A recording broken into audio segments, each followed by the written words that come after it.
എന്റെ അമ്മയ്ക്ക് എന്താ പറ്റിയത് ചേച്ചിയമ്മേ? അച്ഛനുമായിട്ടമ്മ വഴക്കിട്ടില്ലേ, അതിന്റെ ഒരു ദേഷ്യ. അത് ഇന്നോ നാളെയോ ആയിട്ടൊക്കെ അങ്ങ് മാറും. ഈയിടെയായിട്ട് അമ്മയ്ക്ക് എന്നോട് ഒട്ടും സ്നേഹമില്ല. എന്ത് ചോദിച്ചാലും വഴക്കിടും, എന്ത് പറഞ്ഞാലും ദേഷ്യപ്പെടും. എന്നെ എന്താ എന്റെ അമ്മ പ്രസവിച്ചതല്ലേ?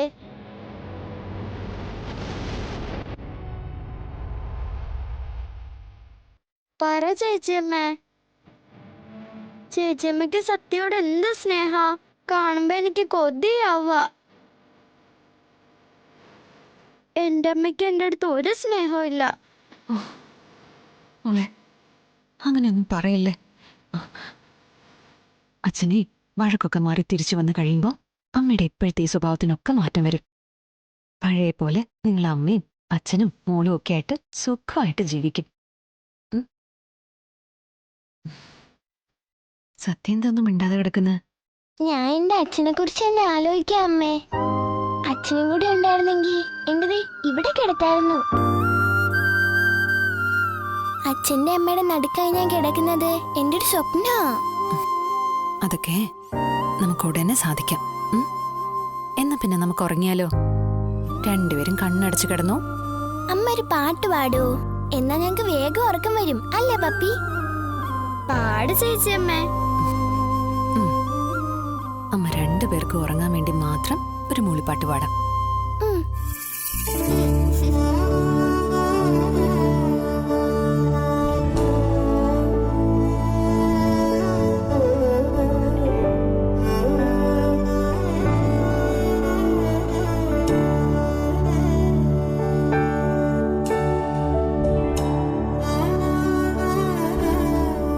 വിഷ്ണുട്ടാ, നമ്മുടെ രണ്ടു മക്കളും എന്റെ അപ്പുറം ഇപ്പുറം ഉറങ്ങുന്നത്. ഒരാള് നമ്മളെ രണ്ടുപേരെയും കിട്ടി ആശ്വാസത്തിൽ ഉറങ്ങുമ്പോ മറ്റൊരാള് എപ്പോഴും ഒരു കൈപ്പാട് അകലെയാ. അടുത്തുണ്ടെങ്കിലും മനസ്സുകൊണ്ട് ഒരുപാട് അകലെ. ഇനി നമുക്ക് നമ്മുടെ മക്കൾക്ക് വേണ്ടി ഒരു കുടുംബം ഉണ്ടാവണം. അവരെ സ്നേഹിച്ച് വളർത്താൻ വേണ്ടി ഒരു സ്നേഹ വീട്. അതിൽ ഞാനും എൻ്റെ വിഷ്ണുവേട്ടനും പിന്നെ നമ്മുടെ മക്കളും മാത്രം. ഇപ്പൊ ഇങ്ങനെ ഇവരെ ചേർത്ത് കിടക്കുമ്പോ ആഗ്രഹിച്ചു പോവുക വിഷ്ണുവേട്ടന്റെ സാമീപ്യം. എന്നെ പോലെ സത്യം അത് ആഗ്രഹിക്കുന്നു. അച്ഛന്റെ നെഞ്ചിലെ ചൂടേറ്റ് അവൾക്ക് ഉറങ്ങണമെന്ന് എന്നോട് പറയുകയോട് ചെയ്തു. ചെറുബാല്യത്തിലെ ആഗ്രഹം അവര് വലുതായി കഴിഞ്ഞ് സാധിച്ചു കൊടുക്കാനാവില്ലല്ലോ. അവരുടെ ഈ കൊച്ചു ആഗ്രഹങ്ങള് നമ്മളല്ലാതെ മറ്റാരോ വിഷ്ണുവേട്ട സാധിച്ചു കൊടുക്കാം. ദിവസങ്ങൾ കഴിയുന്തോറും അവരിലെ സംശയങ്ങളും വർദ്ധിക്കും. പിന്നീട് ഒരു കാലത്ത് അവർക്ക് മുന്നിൽ ഉത്തരവില്ലാതെ തലയും കുമ്പിട്ട് നിൽക്കേണ്ട ഒരവസ്ഥ വരാതിരിക്കാൻ വേണ്ടി പറയാം. എങ്ങനെയെങ്കിലും നമ്മുടേതായ ഒരു ലോകം നമുക്ക് കെട്ടിപ്പൊക്കണം. ഒരു കൊച്ചു സ്വർഗം. ആ കൊച്ചു സ്വർഗത്തിലെ കാവൽക്കാരായിരിക്കണം നമ്മളെ രണ്ടുപേരും. മക്കളും കൊച്ചുമക്കളും അവരുടെ മക്കളും എല്ലാം ആ സ്വർഗത്തിലെ അന്തേവാസികളും.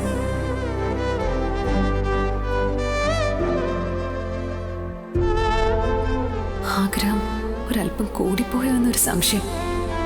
എങ്കിലും കുഴപ്പമില്ല, ആഗ്രഹമല്ലേ, അത് ഏതറ്റം വരെയും പോവാലോ. കേട്ടിട്ടില്ലേ, ഒരു കുന്നോളം ആഗ്രഹിച്ചാലേ ഒരു കുന്നിക്കുരുവോളം എങ്കിലും കിട്ടുമെന്ന്. ഞാൻ ആഗ്രഹിച്ചോളാം, മനസ്സ് നിറയുന്നത് വരെ ആഗ്രഹിച്ചോളാം. അതിനെന്നെ ആർക്കും വിലക്കാൻ പറ്റില്ലല്ലോ.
വെയിറ്റ് ചെയ്യണേ.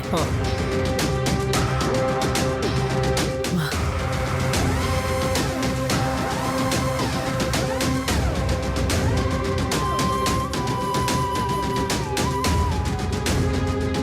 സർ, ഗുളിക.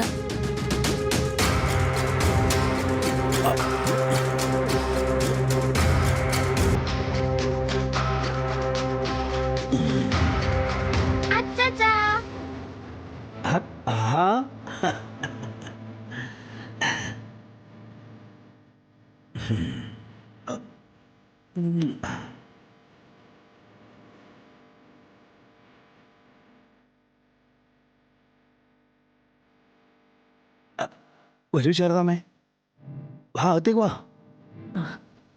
എന്തിനാ അവിടെ തന്നെ നിന്ന് കളഞ്ഞേ? അല്ല ശാരദാമ്മേ, അകത്തേക്ക് കയറി വാ. വാ.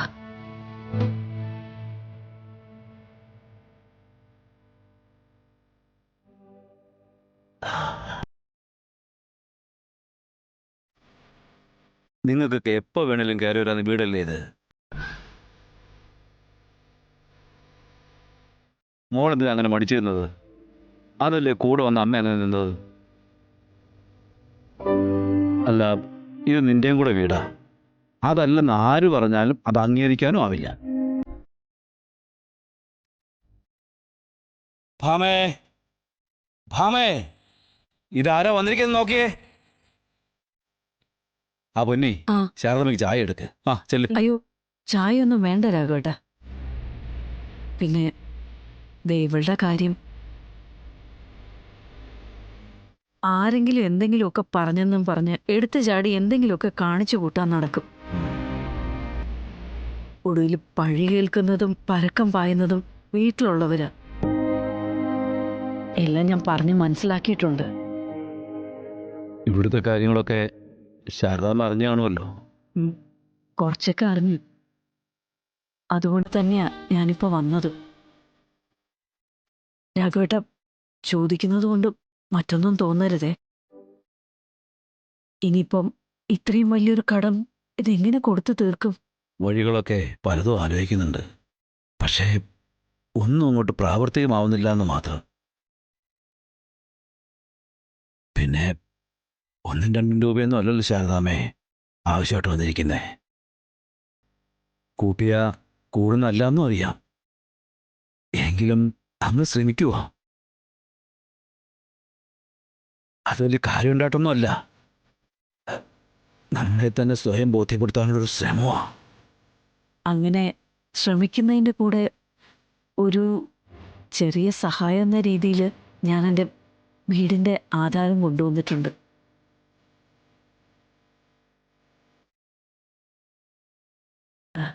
കാശായിട്ട് തരാൻ സാധിക്കാത്തത് കൊണ്ടാ ഇപ്പം ഈ രീതിയിലൊരു സഹായം. ഞാൻ പറയുന്നതൊരു അവിവേകമായിട്ട് കാണരുത് രാഘവേട്ട.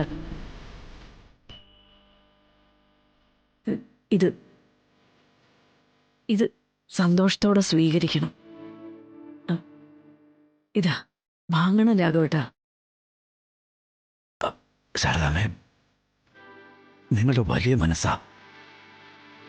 ഇങ്ങനെയൊക്കെ ചിന്തിക്കാൻ പറ്റുന്നത് തന്നെ ആ നല്ല മനസ്സുള്ളതുകൊണ്ടാ. അത്രയും വലിയ മനസ്സുള്ളവരെയൊന്നും ഞങ്ങൾക്കിവിടെ ആവശ്യമില്ല ശാരദാമ്മേ.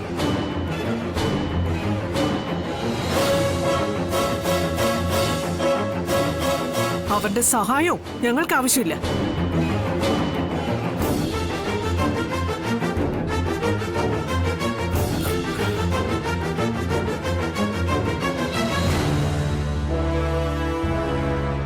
ഞങ്ങളെ നിങ്ങളെന്താ അത്രയ്ക്ക് കൊച്ചാക്കിയിട്ടാണോ കാണുന്നത്?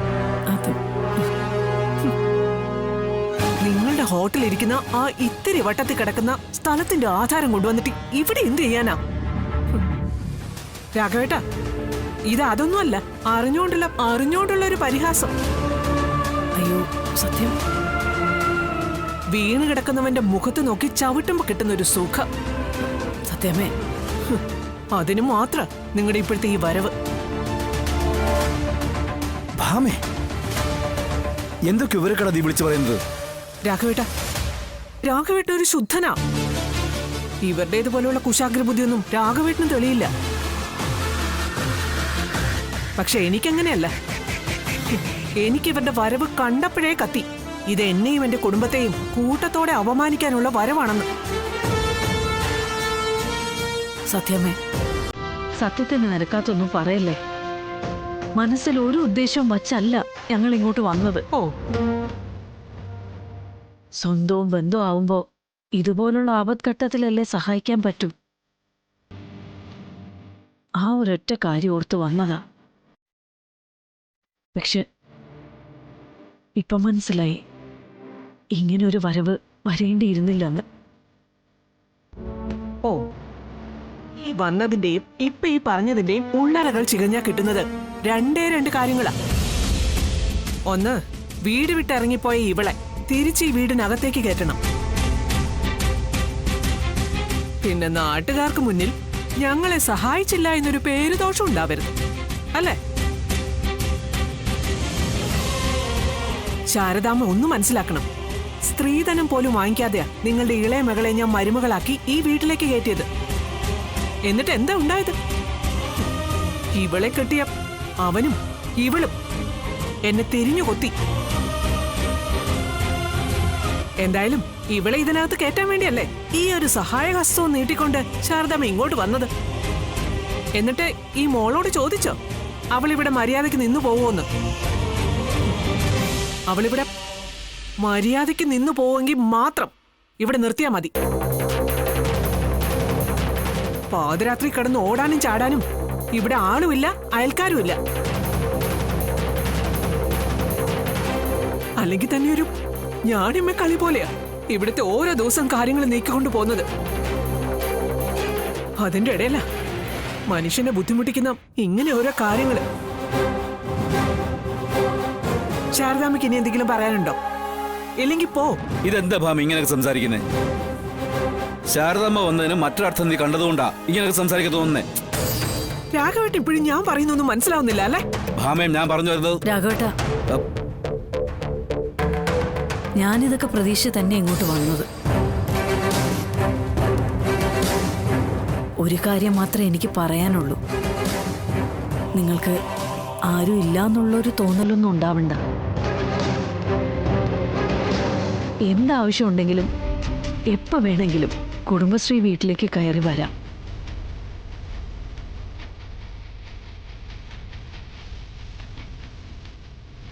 അവിടെ നിങ്ങളെ ആരും തടയില്ല, ഇറങ്ങിപ്പോകാനും പറയില്ല. ആ, പിന്നെ ഇവളെ ഇങ്ങോട്ടേക്കാണ് കെട്ടിച്ചു വിട്ടത്. ഇവള് നിൽക്കേണ്ടത് ഇവിടെ തന്നെയാ. രോഹിത് വന്നാലും ഇവിടെയല്ലേ വരൂ. അതുകൊണ്ട് ഇവളിവിടെ തന്നെ നിൽക്കട്ടെ.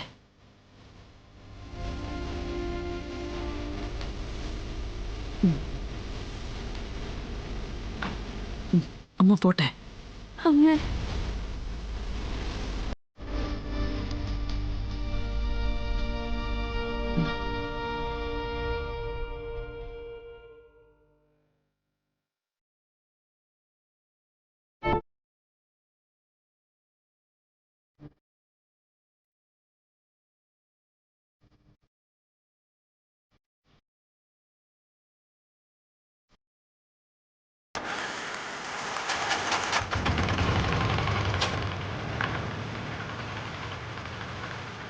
ഭാമേ, ശാരദാമ്മ എത്ര നല്ല രീതിയിലാണ് സംസാരിച്ചത്.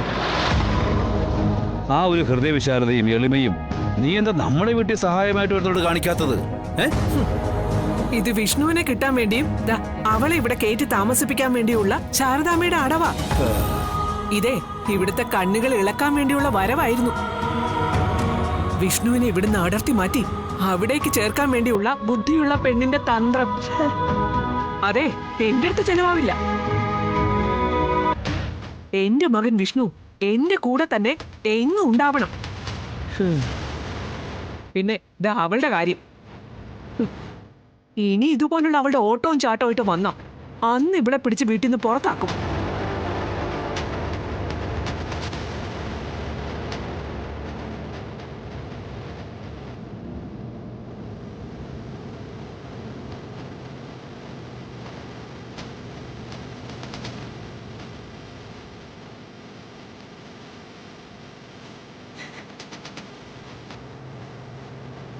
മോളെ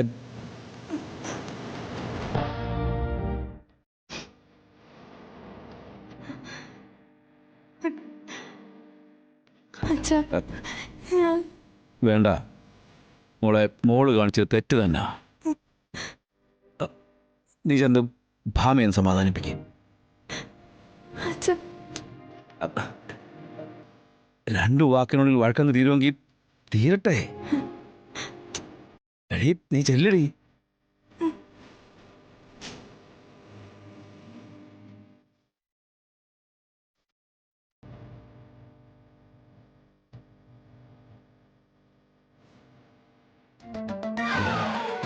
ഭാമ കുഴിയിൽ നിന്നും മറ്റൊരു കുഴിയിലേക്കാണല്ലോ വീണ്ടും നടക്കുന്നത്.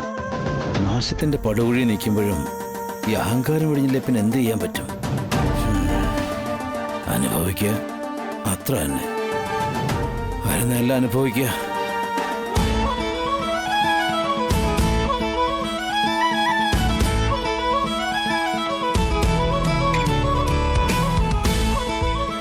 ആ എടാ, ഞാൻ വിളിക്കാം. അച്ഛനെ, വീട് എങ്ങനെയുണ്ട്?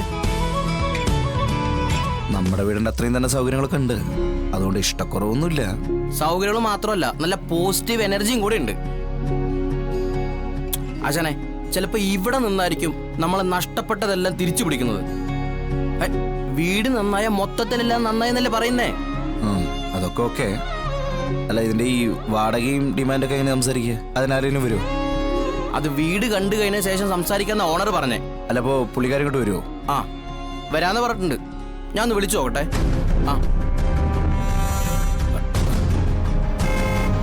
ദേ ഹൗസ് ഓണർ എത്തി.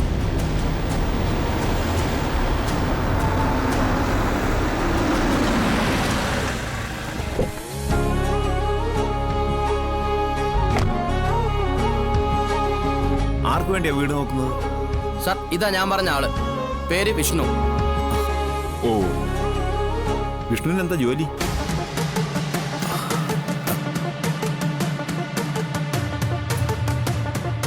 ജോലി എന്താ? ജോലിയില്ലേ? ജോലിയുണ്ട്. ചിട്ടിപ്പിരിവാ. ഓ,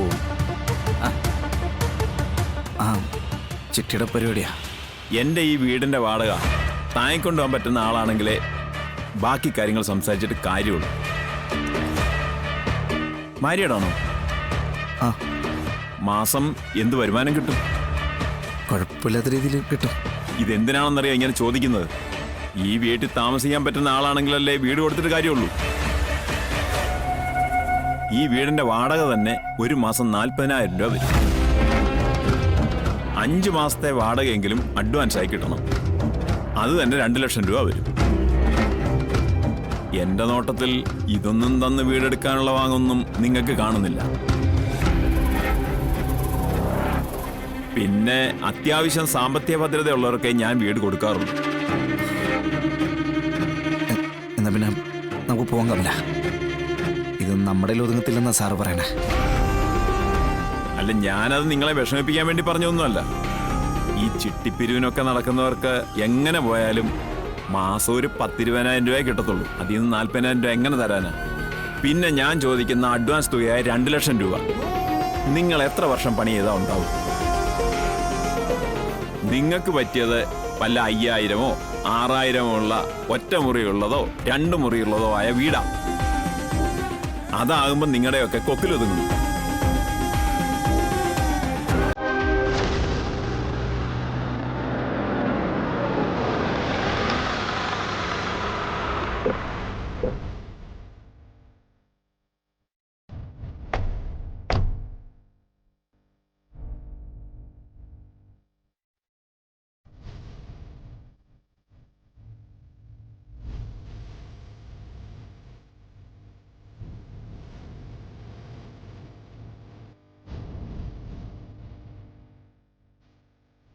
അത് ജില്ലാ കളക്ടർ ശാലിനി വിഷ്ണു അല്ലേ? കാറിന് മുന്നിലെ നെയിം ബോർഡ് കണ്ടില്ലേ? അല്ല, അതെന്താ ഇവിടെ? വിഷ്ണു അച്ഛൻ്റെ ഭാര്യയല്ലേ? വീടിന്റെ കാര്യം അറിയാൻ വേണ്ടി വന്നതാ. ഓ, അപ്പൊ കളക്ടർക്കാണ് വീട് നോക്കുന്നത്. എന്നോട് എന്താ പറയാഞ്ഞേ? അതിന് വിഷ്ണുവാശാന്റെ ഭാര്യയുടെ ജോലി എന്തെന്ന് സാറ് ചോദിച്ചിരുന്നോ? അതല്ലേ പറയാത്തെ? കമല, ഞാൻ പറഞ്ഞ എല്ലാം അങ്ങ് മറന്നേക്ക്. 1-2 കാര്യങ്ങൾക്കായി കളക്ടറെ കാണാൻ പോകേണ്ടതായിരുന്നു. ഒന്ന് പരിചയപ്പെടുത്തണേ. അപ്പൊ വീടിന്റെ കാര്യം അതൊക്കെ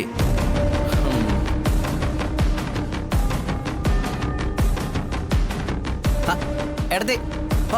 സോറി മാഡം, ഇതാ ഹൗസ് ഓണർ. മാഡം, ഞാൻ ശ്രീധരൻ. ഇതുപോലുള്ള 3-4 വീട് വാടകയ്ക്ക് കൊടുത്ത് ജീവിക്കുന്ന ഒരാളാ. വീട് ഇഷ്ടപ്പെട്ടോ?